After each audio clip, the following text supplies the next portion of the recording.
किसान भाइयों नमस्कार। स्वागत है आपका हमारे चैनल के एट किसान चैनल, जिसको पिछले कुछ दिन पहले ही हमने लॉन्च किया था और आज दूसरा एपिसोड लेकर आ रहे हैं, जो कि है टॉप बोरर के बारे में।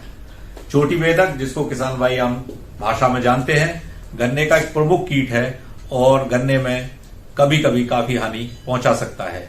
और पिछले कुछ दिनों में हमने देखा है कि जलवायु परिवर्तन जिस तरह से हो रहा है, उसकी वजह से इस कीट का प्रकोप काफी कुछ क्षेत्रों में देखा गया है और गन्ने की फसल में इस वर्ष भी इस कीट ने काफी नुकसान पहुंचाया है। तो किसान भाइयों, आज हम इसके बारे में चर्चा करेंगे। इस कीट का अगर मैं बात करूं पहचान की, तो इसमें पत्तियों पर, गन्ने की पत्तियों पर छर्रे की तरह के निशान बन जाते हैं, गोल छिद्र बन जाते हैं और गोफ जो है वो सड़ जाती है और अगर आप खींचेंगे तो वो निकलती नहीं है आसानी से।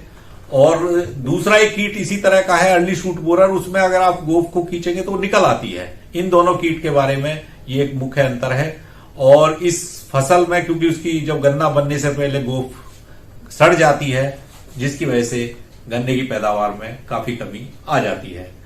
अगर मैं इस कीट की पीढ़ियों की बात करूं तो साल के अंदर इसकी 5 पीढ़ियां होती हैं और जिनको कि वैज्ञानिक भाषा में ब्रूड कहते हैं, जनरेशन भी कह सकते हैं। तो पहली जो ब्रूड है इसकी वो फरवरी के महीने में आती है और दूसरी ब्रूड फिर एक महीना छोड़कर यानी कि अप्रैल के महीने में आती है और तीसरी ब्रूड जो सबसे अधिक नुकसान पहुंचाती है वो जून के महीने में आती है। साथियों, ये जून की जो ब्रूड है ये गन्ने की फसल को ज्यादा नुकसान पहुंचाती है, क्योंकि उस समय उसका कारण ये है कि गन्ना बनने के से पहले इसका प्रकोप हो जाता है और गोफ सूख जाती है, सड़ जाती है, जिससे गन्ना नहीं बन पाता और गन्ने की फसल में काफी नुकसान पैदावार में आ जाता है।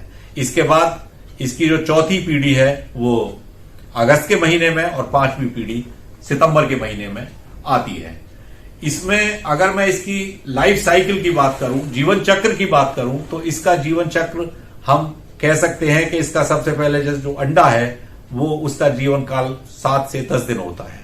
इसके बाद उसमें से लार्वा बनता है और लार्वा ही वह है जो सबसे ज्यादा नुकसान गन्ने की फसल में पहुंचाता है। गन्ने के अंदर जो गोफ को सुखाने का काम करता है वो लार्वा करता है और इसीलिए इसका जीवन चक्र भी 35 से 40 दिन होता है।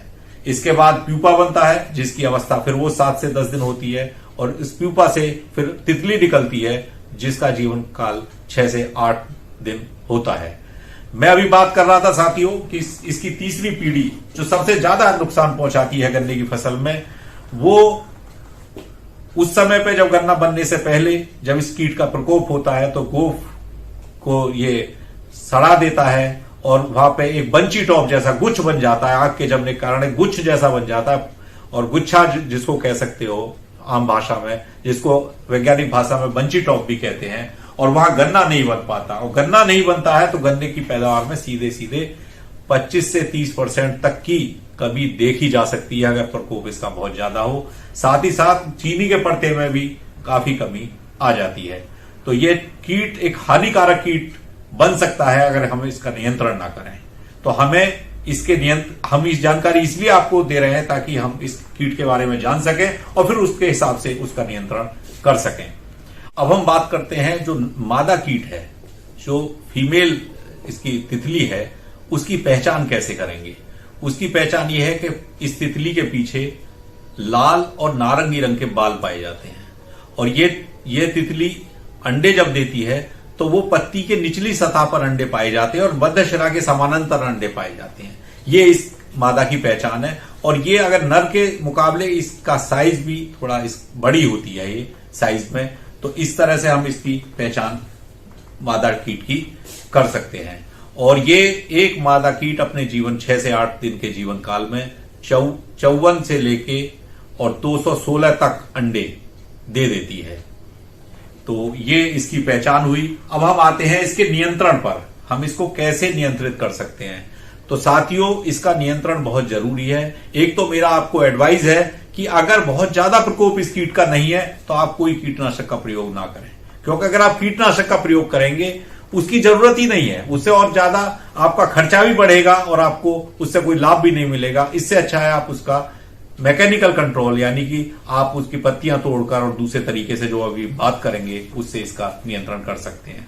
साथ ही साथ इसका कीट का प्रकोप बढ़ने का एक कारण और है कि हम लोग यूरिया का प्रयोग बहुत ज्यादा कर देते हैं, जिसकी जरूरत नहीं है। तो यूरिया का प्रयोग उतना ही करें जितना की आवश्यकता है, उससे ज्यादा ना करें। अब आती है बात नियंत्रण की। तो इसमें जैसा कि हमने बताया कि केमिकल की जरूरत नहीं पड़ेगी ज्यादातर केस में। जहां पर प्रकोप कम है वहां जब खेत में जाते हैं सुबह के समय, तो नर और मादा कीट को पकड़कर आप नष्ट कर सकते हैं। नष्ट कर देंगे तो उसकी आने वाली ब्रूड नहीं हो पाएगी और आपकी खेत को नुकसान नहीं पहुंचेगा। दूसरा नियंत्रण इसका हम ये कर सकते हैं कि जब जिन पौधों में पहली और दूसरी ब्रूड में इसका प्रकोप हो चुका है, उन पौधों को काटकर नष्ट कर दें, जला दें। साथ ही पत्तियों के नीचे जहां पर अंडे दिए हुए हैं मादा ने, उन पत्तियों को काटकर जला दें, जिससे कि उसके अंडे नष्ट हो जाएंगे और आगे आने वाली ब्रूड भी नष्ट हो जाएगी और आपके खेत में किसी तरह का नुकसान नहीं होगा। अगर प्रकोप बहुत ज्यादा है जैसा मैंने कहा, तो केमिकल का प्रयोग करना भी आवश्यक है। इसके लिए एक तो कोराजन, जो सभी किसान भाई लगभग जानते हैं, कोराजन का प्रयोग करें। 150 ml प्रति एकड़ की दर से कोराजन 400 लीटर पानी में मिलाकर इसका रूट जोन में, जड़ों में इसको लगाएं। इससे हम इसका नियंत्रण कर सकते हैं। और इसके कोराजन को लगाने के पश्चात हल्की सिंचाई खेत में अवश्य कर दें। इसके साथ साथ इसका हम जैविक नियंत्रण भी कर सकते हैं। इसमें एक परजीवी होता है ट्राइकोग्रामा, जिसको हम अगर खेत में छोड़ देते हैं तो वो इसको नष्ट कर देगा, इसको खा लेगा, इसका सेल्फ नियंत्रण हो जाएगा, सेल्फ कंट्रोल हो जाएगा।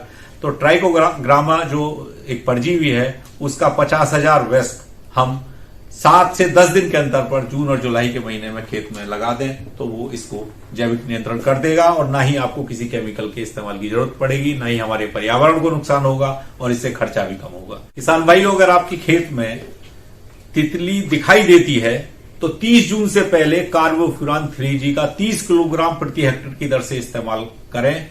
इससे भी हम इस कीट को नियंत्रित कर सकते हैं। और यह ध्यान रखें कि जब आप इस कार्बोफ्यूरान दवाई का इस्तेमाल खेत में करें तो खेत में हल्की नमी अवश्य होनी चाहिए।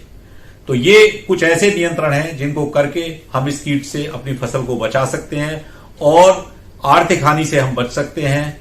और ज्यादातर केसेस में मेरा ऐसा मानना है कि कीटनाशक की दवाई की जरूरत नहीं है। हम अगर मैकेनिकल कंट्रोल करें तो इस कीट को नियंत्रित कर सकते हैं, अपना खर्चा भी बचा सकते हैं और पर्यावरण को होने वाले नुकसान से भी हम अपनी फसल को बचा सकते हैं।